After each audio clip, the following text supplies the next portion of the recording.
बोधगया प्रखंड के ई किसान भवन में सभी जन वितरण विक्रेताओं के द्वारा फेयर प्राइस डीलर एसोसिएशन के संस्थापक स्वर्गीय श्रीकांत लाभ जी का पुण्यतिथि मनाया गया।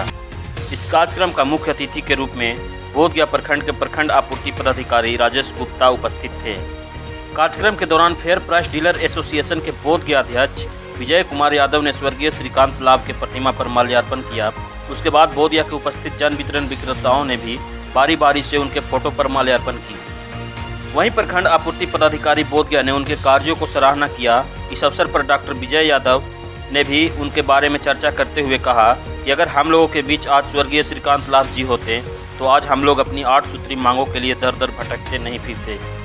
आज आपके राज्य स्तर के संगठन के को खड़ा करने वाले बनाने वाले स्वर्गीय श्रीकांत लाभ जी का पुण्यतिथि है। सबसे पहले मैं यहाँ पर प्रखंड के जिला एसोसिएशन के अध्यक्ष विजय जी, सभी विक्रेता एवं हमारे पत्रकार बंधुओं का स्वागत करना चाहूँगा। किसी भी संगठन या किसी भी कैडर को चलाने के लिए, उसको अपनी मांगों को रखने के लिए एक संगठन की आवश्यकता होती है और इस संगठन को खड़ा करना इससे बड़ा ये कठिन काम है। और उसमें भी अगर ये राज्य स्तर का हो तो ये बहुत अधिक महत्वपूर्ण कार्य है और इस बहुत ही कठिन काम है। सभी लोगों को एक मंच पे ला करके उनकी समस्याओं को रखने के लिए एक संगठन तैयार करना, ये बहुत बड़ी बात है। और श्रीकांत लाभ जी ने काम किया था, ये बहुत बड़ी बात है। जानते हैं अभी वर्तमान स्थिति में जन वितरण प्रणाली अंतर्गत एक मशीन लगाया गया है, पोस्ट मशीन। सभी लाभुकों का आधार राशन कार्ड को आधार के साथ लिंक किया गया है और उनके अंगूठा या फिर आँख के आइरिस के द्वारा ऑथेंटिकेशन के बाद ही उनका अनाज दिया जाता है।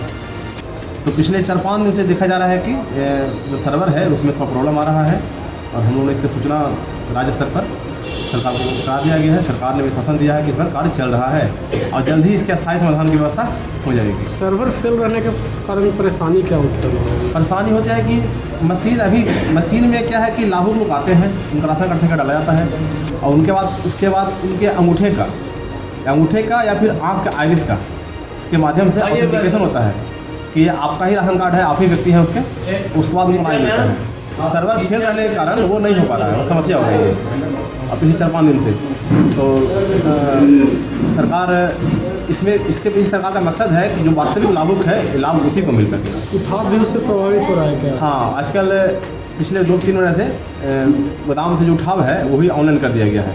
वो मतलब कि NIC के जो सर्वर है उसके माध्यम से ही गुलहर से माल को डिस्पैच करते हैं। उठाव और वितरण दोनों मतलब प्रभावित हो रहा है सर्वर के कारण? हाँ, तो प्रॉब्लम हो रही है। उठाव में समस्या थोड़ा कम है, वितरण में समस्या है। लोग आते हैं, मेरे पास फ़ोन आता है 100 लोगों का, अक्सर 4 दिन से लौट रहे हैं, जिला लोग भगा दे रहा है, मगर समस्या वो नहीं है। समस्या ये है कि ऑथेंटिकेशन नहीं हो पा रहा है सर्वर कारण, वितरण नहीं हो पा रहा है। हाँ, वितरण नहीं हो पा रहा है। तो लाभुक लोग तो कहाँ जानेंगे? वो लोग जान रहे हैं कि भाई हमको डीलर बुलाया, 2 घंटा बैठाया, भगा दिया, नहीं दिया अनाज। तो समस्या वो नहीं है, समस्या है कि सर्वर का प्रॉब्लम है।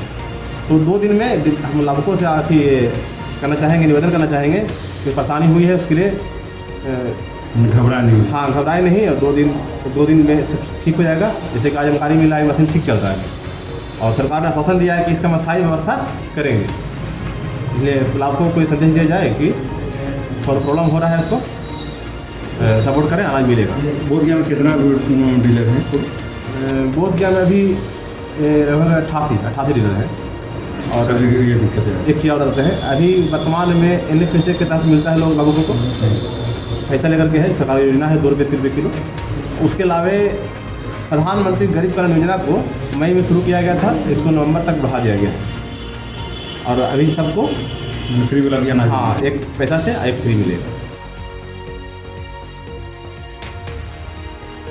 प्लूरल्स पार्टी की अध्यक्ष पुष्पम प्रिया चौधरी रविवार को विश्व धरोहर महाबोधि मंदिर पहुंची, जहां उन्होंने गर्भगृह में भगवान बुद्ध के समक्ष माथा टेका और आशीर्वाद प्राप्त की। इस दौरान महाबोधि मंदिर के पुजारी पवित्र खादा देकर आशीर्वाद प्रदान किए।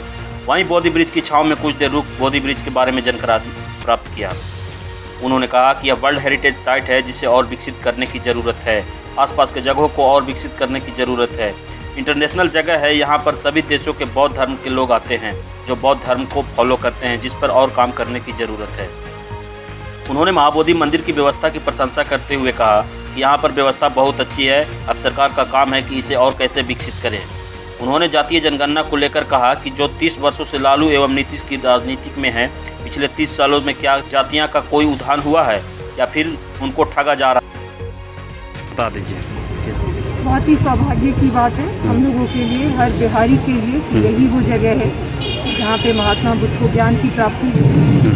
बुद्धिज़्म वर्ल्ड रिलीजन है, दुनिया के सबसे बड़े रिलीजन्स में से एक है और बहुत सारी संभावना है यहाँ पे।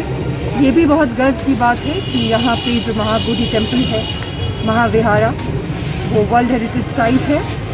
आस-पास को विकसित करने की ज़रूरत है, आस-पास को और विकसित करना पड़ेगा, क्योंकि जैसा मैंने अभी आपको कहा, एक इंटरनेशनल साइट, दुनिया से लोग आते हैं, बुद्धिज़्म को फॉलो करने वाले सारे लोग आते हैं, इस पे काम करने की ज़रूरत है। कैसा यहाँ की व्यवस्था कैसा लगा आपका महाबोधि मंदिर? वर्ल्ड हेरिटेज साइट है, व्यवस्था तो अंदर में अच्छी है, बहुत ही अच्छी है, बेहतरीन है, लेकिन जो इकोनॉमिक अपॉर्चुनिटीज़ हैं वो भी यहाँ पे बहुत सारी, असंख्य है, क्योंकि जो टूरिज़्म का एक इंटरनेशनल इतना बड़ा सेंटर है, वहाँ पे और भी अपॉर्चुनिटीज़ होनी चाहिए। तो ये अब सरकार का काम है कि वो इस जगह को और भी ज़्यादा ऐसा इकोसिस्टम बनाए कि यहाँ से लोगों को रोज़गार प्राप्त हो सके, लोगों की ज़िंदगी और भी बेहतर हो सके। ऐसे बहुत सारे शहर हैं दुनिया में जो कि सिर्फ किसी एक टूरिज़्म की वजह से ही चलती हैं और बहुत आमदनी होती है। तो इसके लिए पॉलिसी बनानी पड़ेगी, उस तरीके की पॉलिसी कि बोध गया में किसी को भी कम से कम रोज़गार की कमी नहीं है। बिहार का जातीय जनगणना की जो मांगे हैं, ये क्या लगता है समाज में, ये कितना फ़ायदा होगा या क्या नुकसान असर होगा जातीय जनगणना को? देखिए, ये जो क्वांटिटेटिव जनगणना है जिसकी मांग है, इसको क्वालिटेटिव होने की ज़रूरत है। मतलब कि सोशियो इकोनॉमिक इंडिकेटर्स जो हैं, जिन जातियों का ये लोग, जिनकी ठेकेदारी करने की ये लोग का दावा कर रहे हैं पिछले 30 वर्षों से, लालू जी और नीतीश जी की राजनीति है वो जातिगत ही रही है, तो सोशियो इकोनॉमिक इंडिकेटर्स पे भी गणना होनी चाहिए, ताकि हमें ये पता चले कि पिछले 30 साल में क्या जातियों का वाकई में कोई उत्थान हुआ है या सिर्फ उनको ठगा गया है। और जातीय जनगणना तो होनी ही चाहिए, क्योंकि वो तो जो मिनिमम रिक्वायरमेंट है इंफॉर्मेशन एसिमेट्री की, वो है, वो जानकारी है। जब जानकारी ज़्यादा होगी तो आप पॉलिसी मेकिंग ज़्यादा कर सकेंगे। पर मेरा और पार्टी का भी यही स्टैंड है कि क्वालिटेटिव करिए। वही कारण था, सोशियो इकोनॉमिक इंडिकेटर्स में लोगों की ज़िंदगी बेहतर हो, यही कारण था। तो अब वक्त आ गया है, 30 साल में इन्होंने क्या किया है वो देखने के लिए हमें सोशियो इकोनॉमिक इंडिकेटर्स के बारे में बताइए। जीताराम मांझी जी का बयान आया है कि जो जातीय जनगणना का विरोध करे वो संविधान का विरोधी है, उनको करवाइए। कोई भी विरोध नहीं कर रहा, कौन विरोध कर रहा है? ये तो पॉलिसी मेकिंग है। पॉलिसी मेकिंग में तो मैंने अभी आपको बोला कि इंफॉर्मेशन एसिमेट्री वो तो होनी ही चाहिए, लेकिन ये सब जुमले से तो काम नहीं चलेगा ना। ये तो मूर्ख वाली बात होगी। क्यों जनगणना होती है? जनगणना इस वजह से होती है कि उनको पॉलिसी से फ़ायदा हो सके। तो पिछले 30 साल में क्या फ़ायदा हुआ है, ये भी तो जानने की ज़रूरत है, ये भी तो जानने का अधिकार है। या सिर्फ जाति के नाम पे ये लोग अपना घर भर रहे हैं, ये भी तो जानने का अधिकार है।